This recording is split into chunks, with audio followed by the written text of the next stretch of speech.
Halo kawan julid. Ketemu lagi di channel Ngomongin Orang. Nah, di episode kali ini kita mau bahas tentang apa? Pada video ketiga kali ini kita akan membahas gangguan kepribadian. Sama, masih gangguan kepribadian cluster B. Iya. Yang kita bahas adalah gangguan kepribadian narsistik atau dalam bahasa Inggrisnya narcissistic personality disorder. Lebih sering dikenal dengan istilah NPD. Iya, nah gangguan kepribadian narsistik atau NPD ini cukup familiar ya, apalagi di kalangan kita anak muda sekarang di akhir-akhir ini istilah ini sering digunakan untuk ngecap nyebut orang yang mungkin terlihat percaya diri, sering tampil gitu. Nah, sebenarnya narsistik ini gangguan kepribadian seperti apa sih? Oke, sebenarnya narsistik kan dari namanya narsisistik ya. Narsis itu sebenarnya manusia pada umumnya itu memang wajar memiliki narsisme. Dalam batas atau kadar-kadar tertentu itu sangat wajar dan itu sehat. Iya. Jadi narsisme atau narsis itu kan ini ya, rasa cinta pada diri sendiri, rasa percaya diri, mementingkan diri sendiri, lebih menganggap diri sendiri lebih tinggi dan sebagainya. Sebenarnya dalam batas dan kadar tertentu itu wajar bagi orang normal. Dan ya kadar narsisme bagi orang-orang itu ada takarannya masing-masing berbeda. Tapi ketika itu sudah berlebihan, nah itu bisa menjurus ke gangguan kepribadian narsistik. Nah, gangguan kepribadian narsistik ini kalau kita merujuk ke buku acuan kita DSM-5, dijelaskannya bagaimana? Oke, kalau berdasarkan DSM-5 ya. Jadi definisinya, gangguan kepribadian narsistik adalah sebuah pola tentang waham kebesaran atau grandiositas dalam pikirannya maupun dalam perilakunya sehari-hari. Selain itu butuh rasa untuk dikagumi dan kurangnya empati. Oke, jadi waham kebesaran, butuh dikagumi dan kurangnya rasa empati. Mungkin dari definisi itu ada kata yang kurang familiar nih tentang waham kebesaran. Boleh dijelasin lagi nggak? Apa sih itu waham kebesaran? Sebelum bahas waham kebesaran ya, kita mau bahas sedikit tentang waham. Jadi waham ini adalah sebuah delusi yang membuat penderitanya itu percayakan suatu hal yang sebenarnya ini faktanya nggak berkata demikian. Jadi faktanya bisa B, tapi orang ini yang punya waham akan percaya bahwa A itu yang benar. Contoh waham nih. Ada kita misal ngobrol sama orangnya, ngobrol nyambung. Tapi ketika kita mau selesai nih, orang itu bilang sebenarnya Mbak, saya bisa bicara sama ayam. Itu dia cuman ngibul atau memang bisa atau gimana? Perbedaan berbohong ya berarti berbohong dengan waham ini. Kalau berbohong itu penderitanya tahu bahwa yang dia katakan itu kebohongan dan mungkin bisa aja itu bercanda. Dia percaya itu tuh nggak benar. Tapi bagi penderita waham, yang dia katakan dan yang dia percayai itu sama. Jadi memang dia ketika bilang seperti itu dia sangat-sangat yakin kalau dia itu memang bisa ngomong sama ayam. Dan beberapa orang kadang itu bilang waham ya, dia bisa melihat ini itu. Dia bisa berteleportasi dari Manado ke Sangihe dalam baca pikiran orang. Ya. Nah itu namanya waham ya. Dan orang yang nggak ngerti waham itu kadang bisa terinduksi, ikutan percaya nih orang yang kena waham.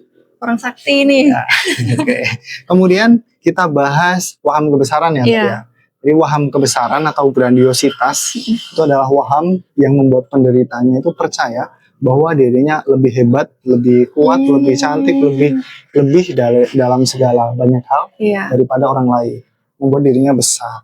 Dan dia memang yakin itu benar ya, itu kenyataan. Iya, yang dia yakini. Bisa saja kenyataannya nggak demikian.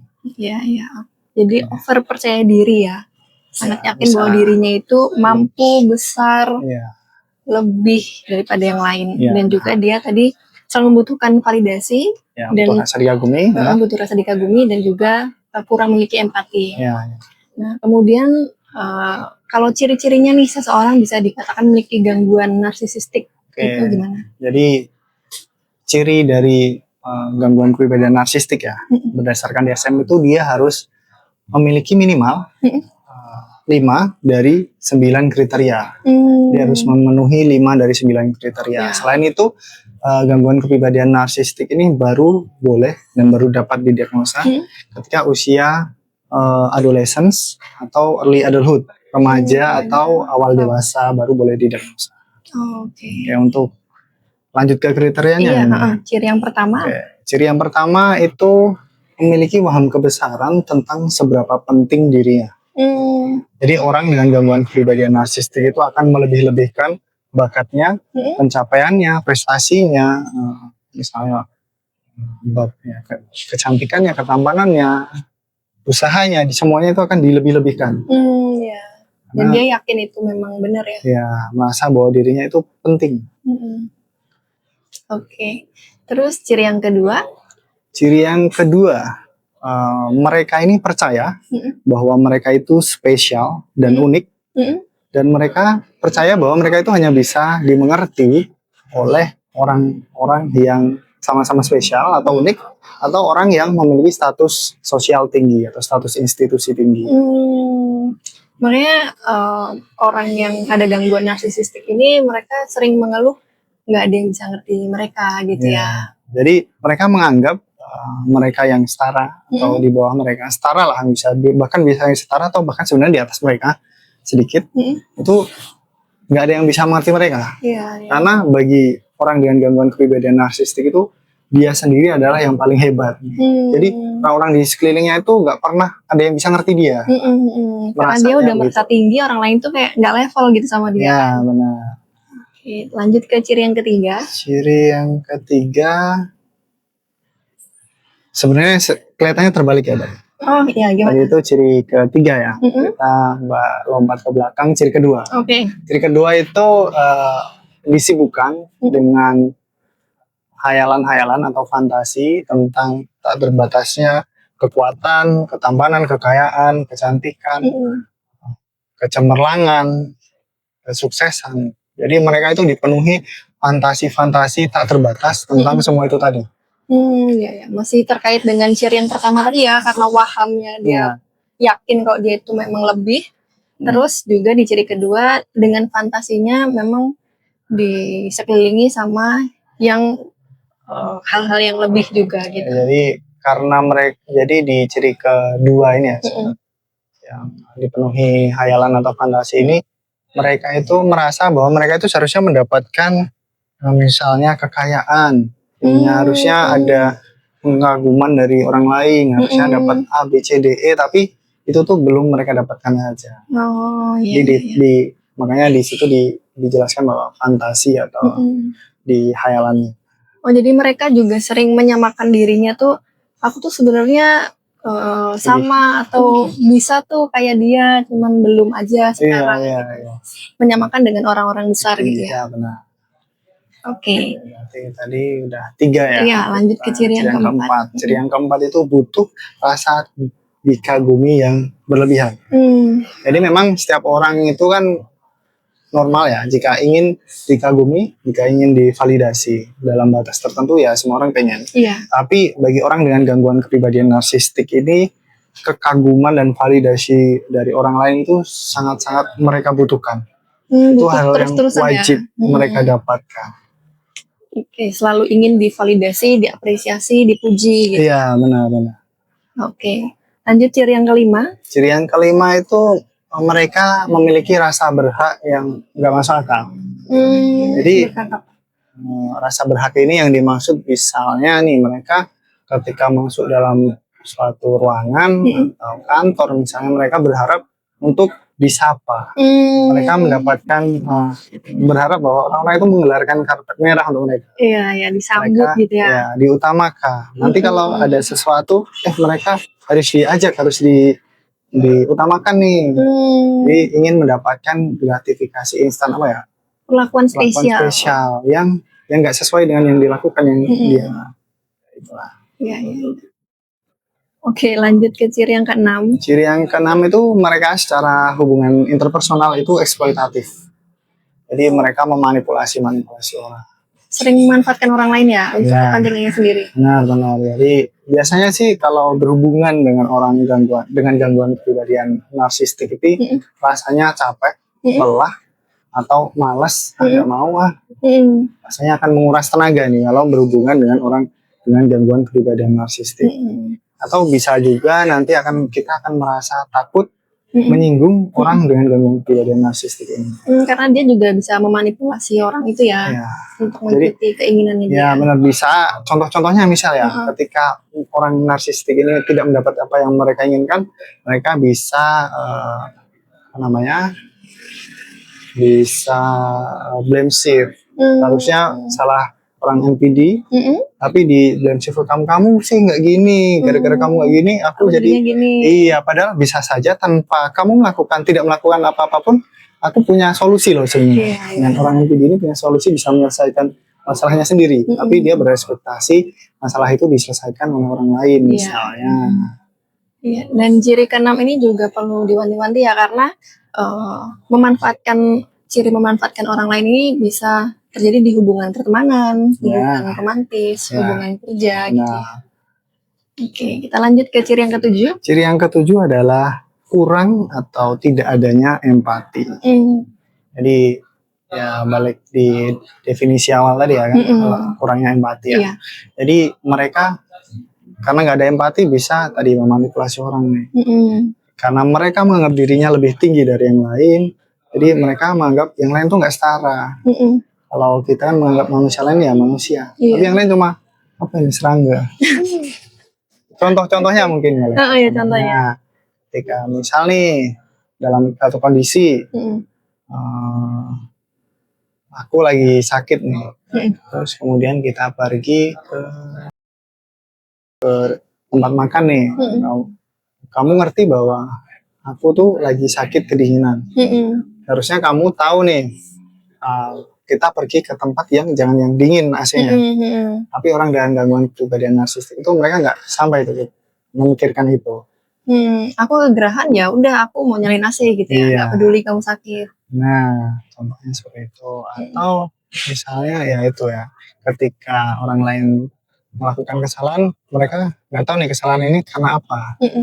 Apakah ada sebab yang memang urgent? Mereka biasanya nggak mau tahu soal itu. Yang penting menyalahkan aja. Iya, karena nggak punya empati itu lebih mudah untuk menyalahkan orang.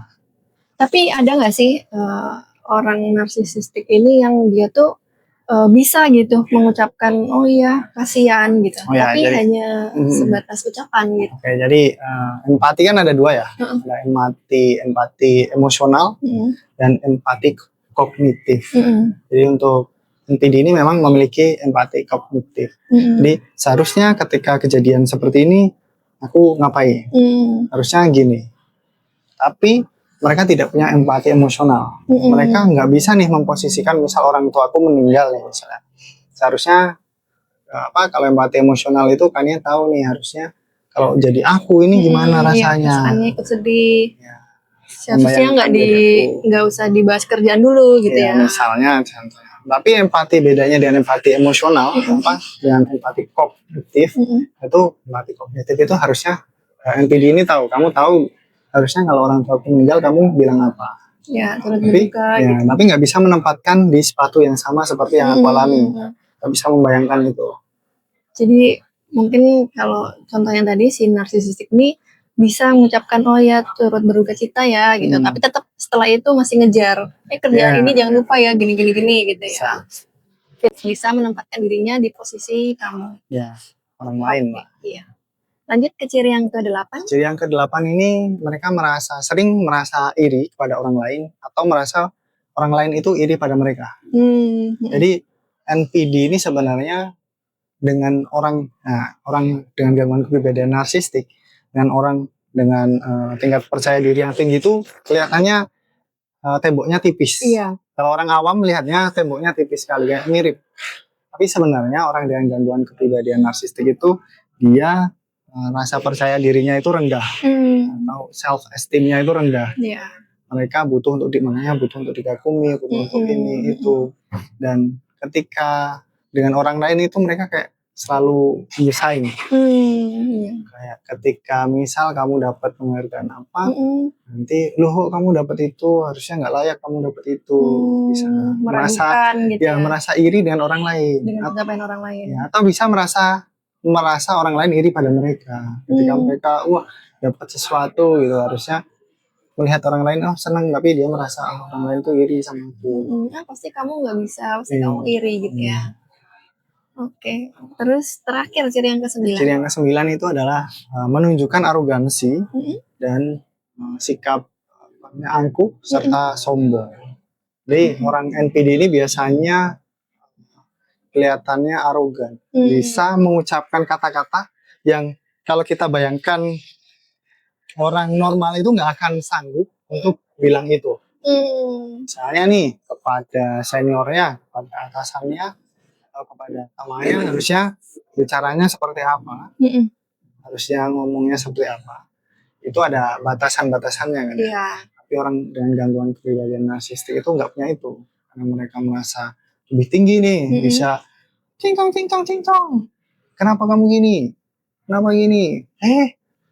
Bisa berteriak, bernada tinggi, bahkan orang yang lebih tua atau atasan gitu ya. Iya. Nggak bisa menempatkan diri. Ya, karena mereka kan itu ya merasa dirinya lebih hebat, lebih tinggi, dan merasa arogan itu hal yang wajar bagi mereka. Ya kalau ngelihat dari 9 ciri itu memang NPD ini seorang yang toksik ya. Iya. Jadi dari 10 gangguan kepribadian ini berdasarkan DSM ya, menurut saya pribadi ya, ada 2 yang benar-benar bisa jangan dekat-dekat ya. Yaitu yang pertama yang kita bahas pada video pertama, yaitu gangguan kepribadian antisosial, dan yang kedua yaitu ini gangguan kepribadian narsistik atau NPD di video kita yang ketiga. Iya, kalau bisa membatasi hubungan dengan 2 orang ini, 2 gangguan ini. Iya. Nah, kemudian secara statistik nih, di persentase orang yang memiliki gangguan narsistik itu berapa persen? Berdasarkan DSM ya. Jadi kan kemarin kita bahas tuh orang secara umum, gangguan kepribadian secara umum berdasarkan DSM itu sekitar 10,5%. Iya. Dibagi menjadi 3 klaster. Di klaster B itu ada salah satunya NPD dari 4 ini, itu persentasenya sekitar 4,8% kalau nggak salah. Kemudian untuk spesifik untuk NPD ya, itu dari berdasarkan review 5 jurnal penelitian itu ada 4-nya itu dari US, ada sekitar median prevalensinya di angka 1,6%. Tunggu, tadi kan gangguan kepribadian itu 10,5%. Itu semua gangguan kepribadian. Kemudian dibagi ada 3 klaster A, B, C. Kemudian yang 4,8% itu persentase dari gangguan kepribadian klaster B. Di dalamnya ada antisosial, ada NPD, ada histrionik, dan bipolar. Borderline atau gangguan kepribadian amba. Jadi klaster B itu 4,8%. Kemudian khusus untuk NPD itu sekitar 1,6%. Nah kemudian gangguan kepribadian NPD ini ada keterkaitannya nggak dengan gender? Oke, kalau berdasarkan DSM ya, memang dari orang dewasa yang memiliki NPD itu memang lebih banyak terjadi pada laki-laki. Jadi kisaran 50-75% orang NPD, orang dewasa NPD itu kebanyakan di 50-75%-nya di laki-laki, baru sisanya perempuan. Jadi memang lebih sering terjadi di laki-laki. Ya. Nah, kemudian ketika kita berhubungan nih, berinteraksi dengan NPD, bisa nggak sih dilihat apakah ada pola tertentu atau siklus dalam berhubungan dengan seorang NPD? Oke. Untuk pola berhubungan dengan seorang NPD ya, kalau dalam misalnya perhubungan asmara, percintaan, kalau Kania pernah tahu ada yang namanya love bombing. Iya. Biasanya di awal-awal pendekatan ya, di masa pendekatan tuh biasanya orang ini seakan-akan mau memberikan semuanya gitu untuk orang yang lagi dikejar. Ya. Jadi memang love bombing itu mungkin digunakan oleh orang-orang manipulatif nih. Bisa ASPD, NPD, atau mungkin borderline juga bisa ya. Tapi khusus untuk NPD ini ada 3 siklus nih. Ada idealization, devaluation, dan discard. Nah di fase idealization ini hampir mirip dengan love bombing. Jadi NPD ini nanti pada perkenalan, misal teman baru atau kenalan baru atau calon pasangan baru misalnya, dia bisa akan mengidolakan pasangannya. Itu. Jadi ini bukan cinta tapi mengidolakan. Nah, ketika mengidolakan ini akan menganggap pasangannya ini sempurna, luar biasa. Jadi nanti akan mirip cirinya ke love bombing di fase idealization ini.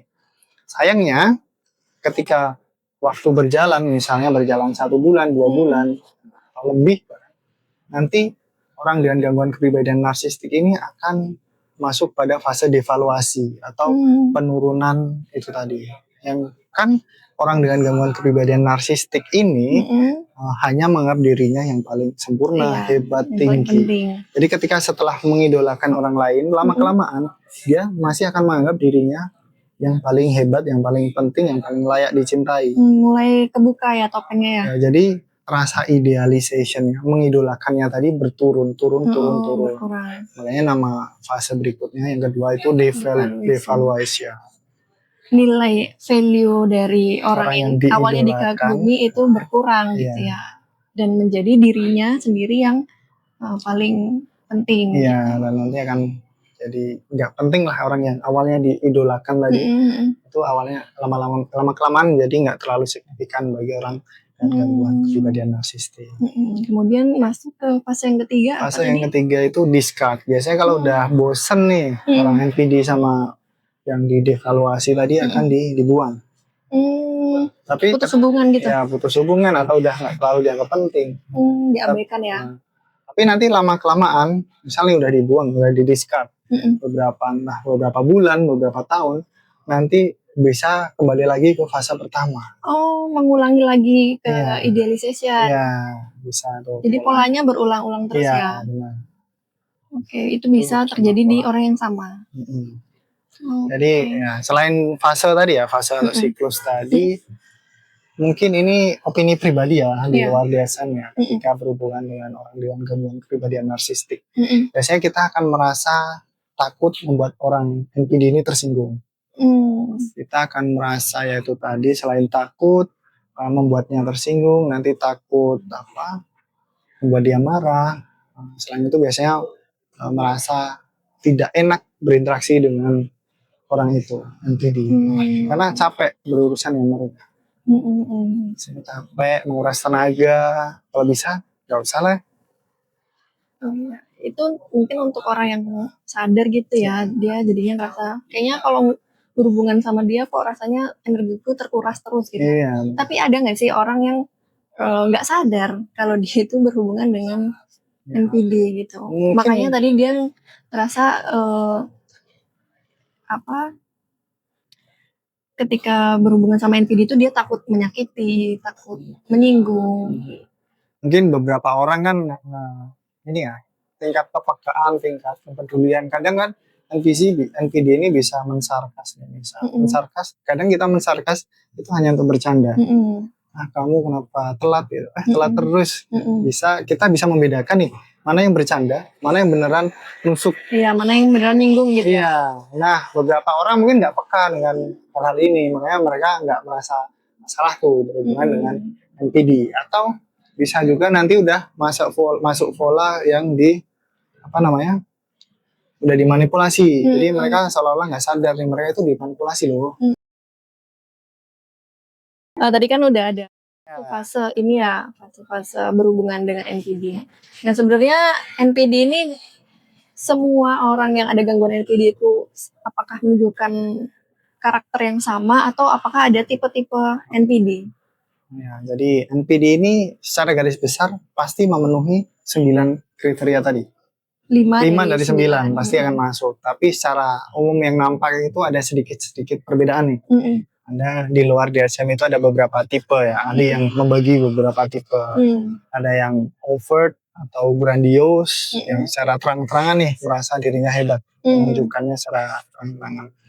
Ada yang covert, tertutup atau vulnerable, merasa tersakiti. Jadi mereka merasa menjadi lebih hebat daripada yang lain itu dengan cara menjadi korban.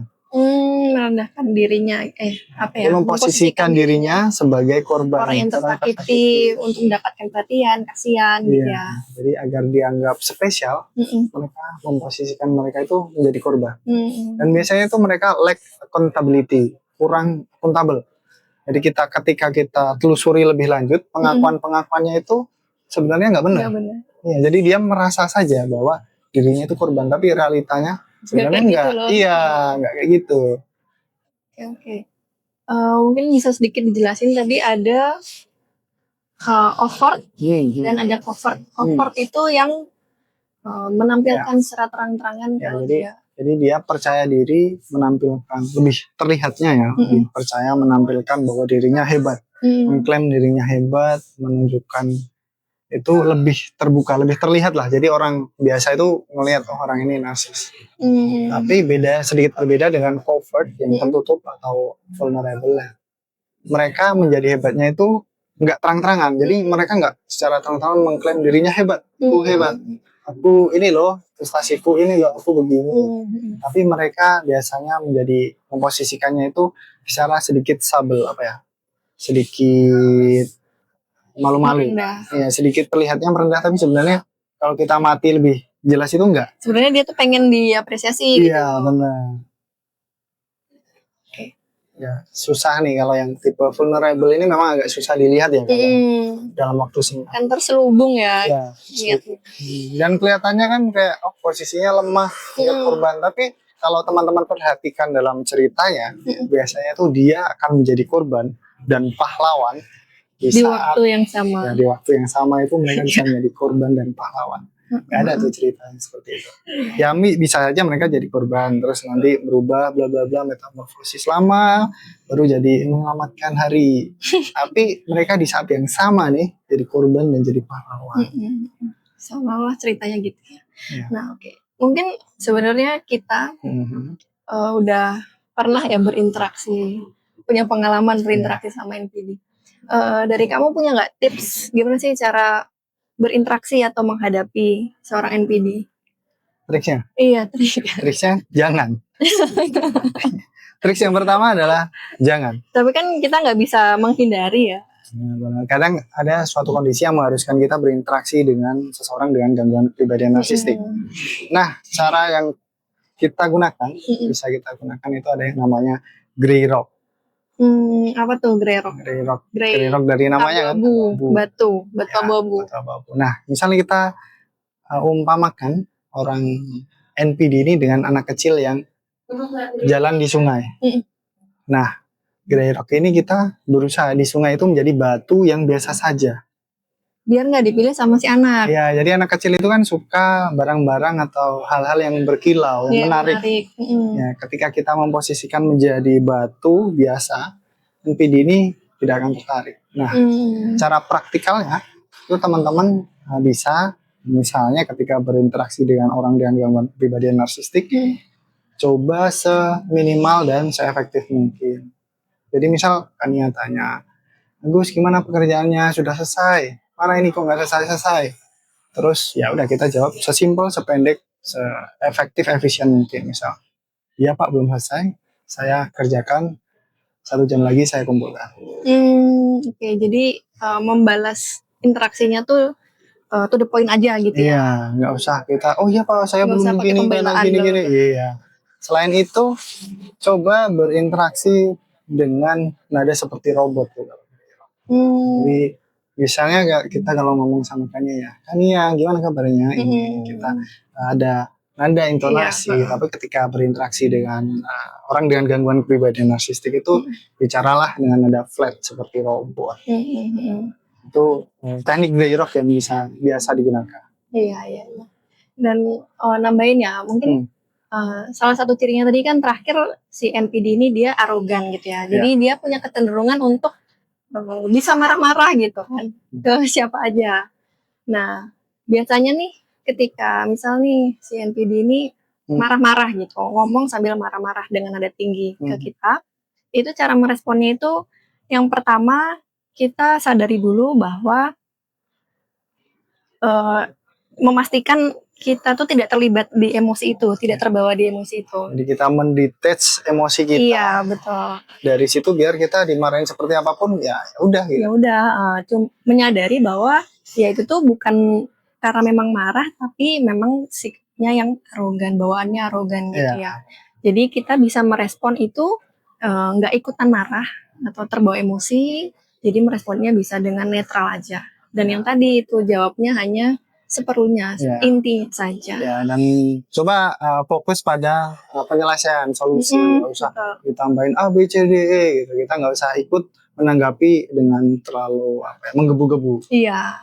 Jadi kadang kalau kita nanggapinya santai, to the point, ya udah nanti mereka nggak akan tertarik untuk melanjutkan lagi tuh. Kayaknya mainan dengan Kania ini nggak menarik. Seru ya, bicara korban di sini. Mungkin itu dulu ya pembahasan tentang NPD ini. Harapannya dengan kita ngomongin tentang NPD ini yang memang sebelumnya NPD kan udah familiar di kawan-kawan julid, cuman bisa meluruskan sedikit gimana sih cara mengidentifikasi orang yang memang punya gangguan kepribadian narsisistik. Ya. Dan video ini perlu diingat bukan sebagai diagnosa, self-diagnose atau menjudge orang lain ya.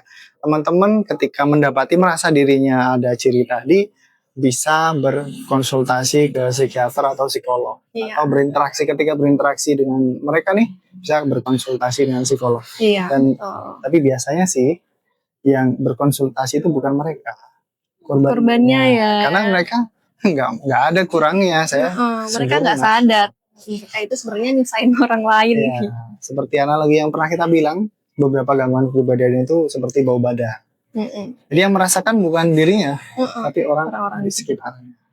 Karena itu kita buat video ini agar teman-teman dapat lebih memahami ya tentang gangguan kepribadian narsistik. Oke, dan juga bisa meresponnya dengan santai gitu ya, nggak usah terbawa, nggak usah dimasukin ke hati.